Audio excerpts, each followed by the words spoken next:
Hello. Hello students, I'm talking to you from Toronto. This is Raj Ruvarajan, your instructor. I'm talking to you from Toronto through YouTube. Because I did not have enough chance to do a few things when I was in Winnipeg. I told you that I had to go urgently to Toronto, so I'm here in Toronto. So I'm trying to do a bit of a long distance lecture for you through the YouTube. Okay, so you recall that I told you about four important applications of two variable calculus. Of that, I was able to give you some attention to two of them in some detail. However, the two others I did not have enough time, so I gave you only some basic details about these two models. So I thought I would now do a bit of a lecture on those two models for you and try to follow the notes I have put in the on JUMP, which was called Think Economic Applications of Two Variable Calculus. So I'll try to follow that almost as it is in the notes, so that you can follow it. Okay. So I have to thank my grandson Akash, who is a bit of a wizard with all these video things, for suggesting this to me and then putting it on. Okay, so I will do, I think I probably have to stop around 8 minutes or so, so that for this segment, and if its time is not enough, then I'll go put on another segment for you in which we can do complete the lecture. Okay. Now to get to the topic, you recall that I mentioned four important applications of two variable calculus. Number one, which was perfect competition. We have a firm which uses two inputs, labor and capital, and produce an output in the amount Q. So we have the function Q equal to FKL. I'll see if I can show this to you here. Here, look. So in the very first page of that file, I have the very first one, firm's decision of amounts of inputs K and L to use. I have the production function Q equal to FKL. And we have given prices, three important prices. One is the price of capital, the other is price of labor, then the price of output. So all three prices,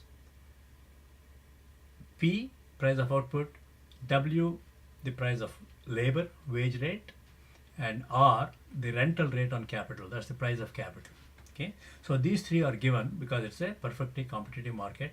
They have their own markets where the equilibrium prices are determined, and our competitive producer takes those prices and says, what's the best combination of capital and labor that I can buy and use it to produce the output so that I can make maximum profit. Okay, so that's the objective. That I think I did reasonably well in the class. And then there is a case of monopoly in the case of price discrimination. So in this case, the firm is a monopolist, the only one in the market, and he discriminates in price. He doesn't charge one price to all customers, but he has, let us say, two groups to whom he charges different prices, thereby increasing his profits. I gave you some examples, such as, for example, the airline charging one rate to an adult and another to a child. Somewhere you may have a senior discount, you may have a discount on a particular day. So all these are examples of price discrimination.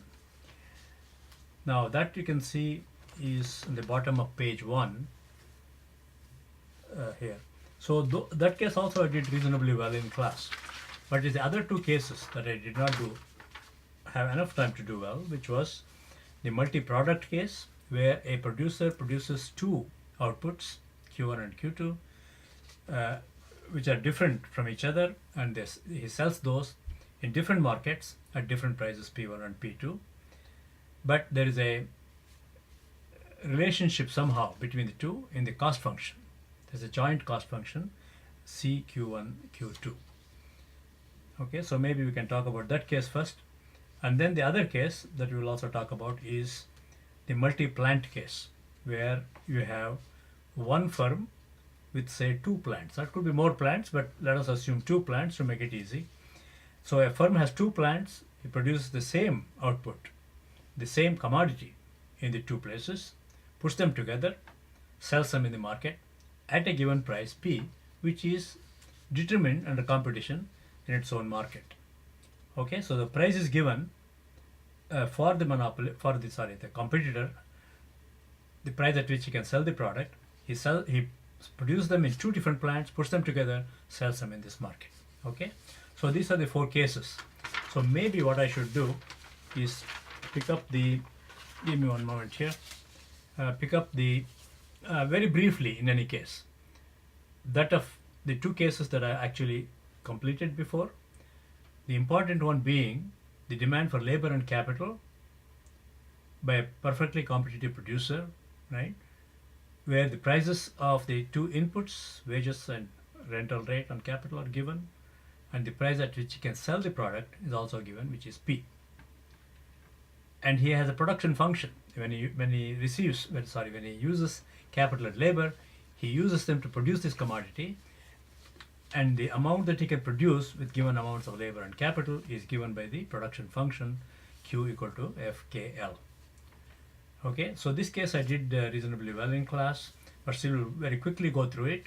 For example, if you see on page 2 of the notes, you have equation 1, which gives you the profit function, which is a function of capital and labor, which is P times the output. The output, of course, is now FKL, the production function, minus WL minus RK, these two being the amount spent on labor and capital. Okay, so that's the total cost is WL plus RK, and the total revenue is P times FKL.